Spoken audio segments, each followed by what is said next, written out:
Hello, today is September 10, 2022. This day is a very special day to me and my wife Smita because today is our 19th wedding anniversary. I don't know whether we have been in two different places on this particular day, but I am in Nepal and my wife is in Cochin now.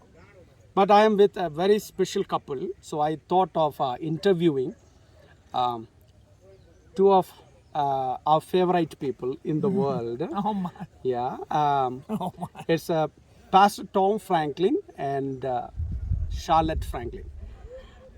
They have been visiting to India for several years, and they are great people. I'm going to ask them few questions with regard to their family life, and that's going to be the special gift to all my viewers about family life. So let's start. Okay. Pastor Tom and Auntie Charlotte, welcome to the show. And yeah, you're very special people to us and to many of us in India, Nepal, and many of our friends know you. And we have seen you for the last, I think, 20 years, 21 years. We have been seeing you. Yeah. So, would like to ask you some questions with regard to your family life. Please tell us how long you have been married to. We've been married. Be 54 years in December. Oh, 54 years. Oh, great. You know why do I say it's a great? Because you are from US, right? I don't know whether it is right or wrong in our understanding. We hear about a lot of divorces happening in US. So among all these difficult situations or the family difficulties, Yeah, you have been married to 54 years now. yeah. So praise God, great, wonderful, congratulations for being a great couple. All right, I think I will ask you what would be the secret of your family life. I'll come back to that question, but let me ask you now few questions with regard to your family, like how many children and grandchildren do you have now? She had the children, so she should answer that. Oh, okay, okay. gave You birth. are struggling with the number now. No, I can answer that. Yeah. We have three wonderful sons. And let's see, our oldest son has three sons, and then our middle son has two daughters, and then our youngest son has, he has three sons also. Okay. So you have great three children, your own sons and many grandchildren. Yes. I didn't count how many. Maybe. Okay. They are a great family, great blessing. And I'm sure you are a proud grandpa and granny. Yes, we are. Right? Yeah. Oh. All right. So you used to have some kind of family get together once in a while. Oh yes, we do. Okay. Right. 2 or 3 times a year, actually. Christmas, Thanksgiving, and every year you can tell about your golf outing you have. Well, In and everyone enjoys. They love each other. Okay. Sometimes families don't always. The cousins and Yeah. the wife of this person, the husband of that, whatever. They don't always Sure. enjoy getting. Oh, We okay. enjoy. Our family Oh, enjoys. okay. Yeah, very much. Being together. Okay. Yeah. All right. So let's get into some serious questions. Please tell me how did you meet each other? How did you marry? Tell briefly about your how did you get married? How did you meet each other? So You met her in some college or some shop? actually, her aunt Okay. worked at the same place that I did. Okay. And she came to me one day at the work and she said, I know someone that you should meet. And so many people maybe that are listening, their marriage was like that, at least in the U.S. I know it's arranged marriages. In fact, that's what arranged marriages are. I know someone you should meet. Okay. So There should be some middleman, right? some middle person, yeah. we had a middle person, it was her aunt. Okay. And so we met and on a date. We say a date, and what So- 9 months later we got married. Oh, that was enough for you to, just. Oh yeah, yeah. That was it. Could have been sooner for me. Okay. That's great. Yeah, yeah. We waited too long. Okay. Yeah. All right. At that time, I think you were not Christian at that time, I right? was not a Christian. And she was a Christian. Yeah. And you are the person who led him to Christ, right? Yes, yeah. Oh, My great. family, Yeah. they were really not so set on me dating him Oh. or being with him for that reason. Oh, okay. But it my was- sister came and said, "You can't marry him. He needs to be a Christian." Oh, actually, you were, I can see faith, hope, risking life, and a great challenge, right? Dating him, and I Looking think, back, yes. yeah, yeah, looking back then. But she was very wise not to tell me that. Oh, I did not know that there was this forbidden because I was not a Christian. Oh, Because I might have pretended to be a Christian. oh, to get her. Yeah. Oh, great. So she never told me that until after we were married. Okay. So when you saw her, when you first saw her, you really fell in love with her. Just, Yeah. all Yeah. right. Okay. She was This someone is the that- girl I should marry, right? Okay, great. That's what I said about him. Oh, okay. we both were thinking that Oh, about okay. each other. Yeah, yeah. That we liked how we looked. Yeah, Of course. yeah. And we spent time together doing things. We just enjoyed being together. Oh, wonderful. Yeah. So I would say that same love and the cherishing each other is still going on. I can Still see grew. that. Yeah, Oh, yeah. still growing, right? Yeah. Wonderful. Yeah, yeah. Okay. You have been into pastoral ministry how many years? Over 50. Oh, 50 years. Over 50. Oh, so soon after, maybe after 4 years of your wedding, you got into pastoral ministry. Did you really like that when he decided to become a pastor? I did. Yeah, I did. I thought Okay, that was so- great. Okay. Yeah. So, I was happy about that. yeah. Sometimes I don't know whether life in US, I don't know. Here in India, the life of a pastor is or pastoral ministry or being a pastor is having a lot of struggles, challenges, and limitations, and not all that you really want to have in life you cannot, and you will not get it. You cannot have it. There is a lot of struggle in family life also. So being in that context, I am putting myself in our own context. Did you have any kind of that struggle being a pastor, that you were restricted and you did not get some of life's privileges? Anything of that sort? I don't know. Yeah, may not be Yeah, there. I never thought about that or didn't know Okay. that was the case. I really, when I was a child, we would have the pastors in our home, and so I always admired them and looked up to Okay. them from the Bible colleges. Great. They would come. Yeah. So I you thought it was. okay? I didn't yeah. realize. Here in Kerala, I would limit with that.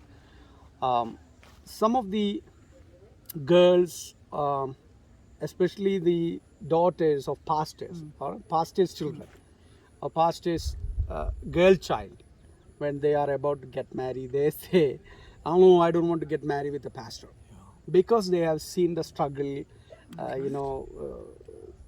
the family struggle or many things. They have seen the struggle of a pastor, and they say, "No, I don't want to get married to a pastor." He sometimes goes on lots of work and is not in the home a lot. Yeah, yeah. That's a problem. Okay. Have you, this is, I know it's going to be little difficult question. I don't know whether it is a difficult question, but this question was asked to me by a young man. Have you ever felt like quitting a pastoral ministry because of any challenges, struggle that you faced? Sure. Not much. Early on, Okay. it became more, I was not able to do everything expected. Okay. And I became very discouraged. And in fact, one time we did leave the ministry for a few months Okay. and went back and lived near her family. Mhm. But then it was soon afterwards we went back in the ministry again. Okay. Is it because of any high expectation from you, or you didn't meet your own standard of expectation? Yeah, looking back, I could have been more prepared, but when you're young and it's just you don't know, you just aren't prepared, and it's overwhelming. And then I didn't agree with certain things in the leadership, and Okay. so I just left. We just left. Okay. So, But that was many years ago. okay. Coming to our context of family life. So, being a pastor, you have seen many families, many couples. You have seen families that are living, happily, still united and going very well. And at the same time, you also have seen families that are broken. Uh, what did you feel, or how did you feel when you are preaching about a family life and uh, having good family life? As a pastor, when you preach, you have an intention that people should take your message, right? Yeah. And when you see people don't react and apply the messages in their life or in family life, what do you feel like when you see people? Oh, I don't take responsibility for that. Even when I marry them, I like to say I tie a good knot. I've tied a good knot together. But as you said, in America, there's so much divorce, and it's because there's so many. They're not having a good relationship themselves. Then outside of the home, there's opportunity to be drawn to someone else, and so that happens a lot in the U.S. Okay. But we have always enjoyed being, and we encourage each other. We love each other. There's no reason to look somewhere else. Why would I? Okay, that's No. sad. But Very that's what interesting. happens. If you're not happy in your home, then it's a very dangerous time. Okay, all right. That's right. That's right. That's a Yeah. good And point. Satan can get a hold. Yes. Yeah. And then something looks better. Yes. This looks better over here. Okay. Ooh, and then there's lots of heartache. Okay. Okay. How I'm sure you have counseled, families Oh, yeah. who are at the verge of divorce or broken. Yeah. So, how many times is there? I don't know how many times of sitting or how much you go with them until you say no, I can't. Oh, many times I've said, very, very rarely have I ever said you should get a divorce. Okay. But I remember one time I said that. I said, Okay. you should not live. Oh. You cannot survive. Okay. But the key, at least I know in our life, is it sounds like a preacher story to say this, but if you have a piano, two pianos, you cannot tune one piano from another piano.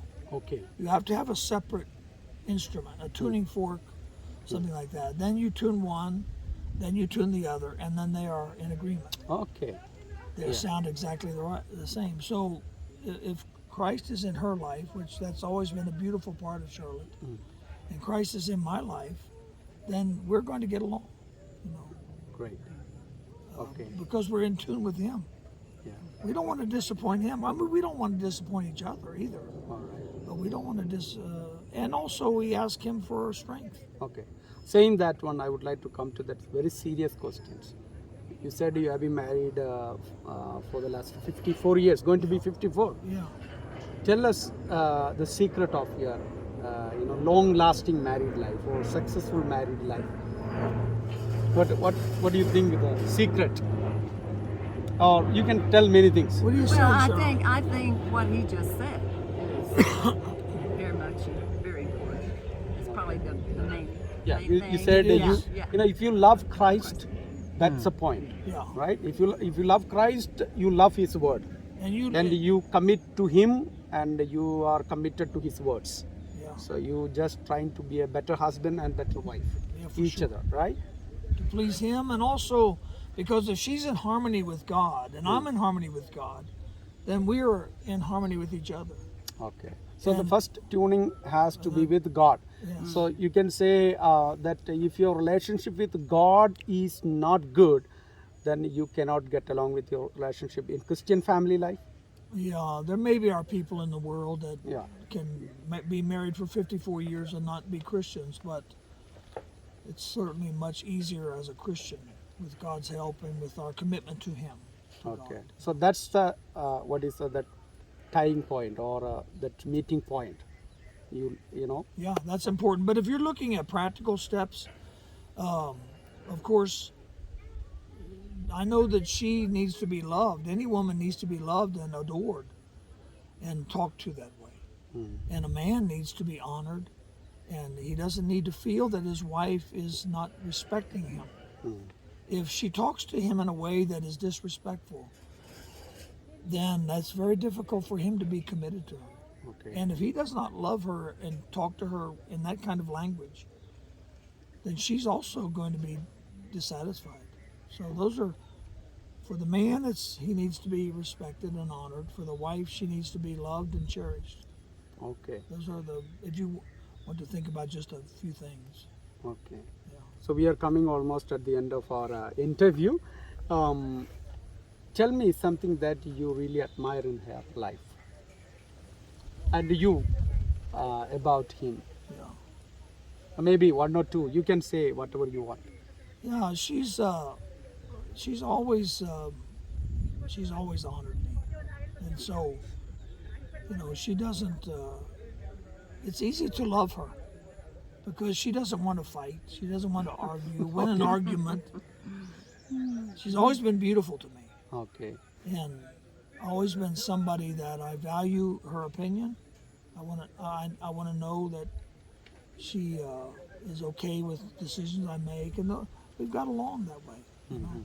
And I've also learned not to say too much. Oh, okay. That means the way that where she will disagree with you.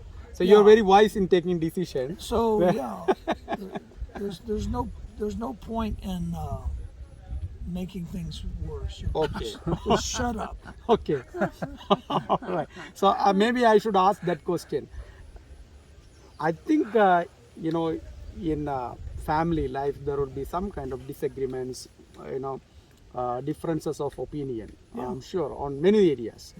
Maybe buying things or going somewhere else, doing things. Yeah. When you like something and where she doesn't like, or where she likes something and you don't like it. What do you do at that point of time where you have differences of opinion? How do you agree? How do you manage that time? I'll tell you what I'm thinking is because now, presently, I'm wanting a new sofa Okay. and he's wanting a used You used to soft. recliner, You- and I that my want a son nice has. My new son one. has. And so someone has to give in. And it's let very the other one comfortable. The have his chair that he ways. wants to give me is very comfortable. I really like it. But she wants to have a sofa where two of us can be beside each other. So what are you going to do with that? We're So still you're working on that. still working on Yeah, that. this marriage could end soon. So maybe you can buy one sofa and also one recliner. No, we That don't have way- room for that. You don't have it's a small room. You know that, Lyju. He's getting an old recliner, and I'm getting a new recliner. Just small things. Okay. Yeah. All right. Someone has to give in. Yeah. You can't always have your way. With, Oh, okay. You know, the biggest arguments we have is if we're driving somewhere and we're disagreeing about the direction. Oh, yeah. I say, no, it's this way. No. It may not Okay. be the best, but it's the fastest. Right. May not be Yeah. the You know, fastest, but it's one of the struggle that I have in India, and India traffic, right? Oh, The Indian traffic. My wife sitting at the, at front with me beside, and I'm driving, and I sometimes get irritated of the people, the way they drive, and I get angry. I shout, "What this guy is doing? And why don't you, give me the way?" And I make comments. And my wife all the time, "You shut up! What are you talking? What are you doing?" All the time we have that kind of. is it because, like she'll say, that person can't hear you? Not because of that one. She doesn't want me to talk that way. Oh, Yeah, what good will come out of that? He will drive the way. she's a peacemaker, huh? Oh, yeah. Blessed are All the right. peacemakers. Yeah. Okay. So thank you so much, Pastor Tom and Charlotte, for giving us this valuable time. And of course, there are so many other things that we could talk, but due to the constraint of time, we will stop here. And we continue to wish you a long-lasting married life again. And happy anniversary to you. Thank you. And Smith, we are sorry that he is not with you That's on okay. your 19th anniversary. All right. All right. Thank you. God bless you. Thank Bye. you. Bye. Bye.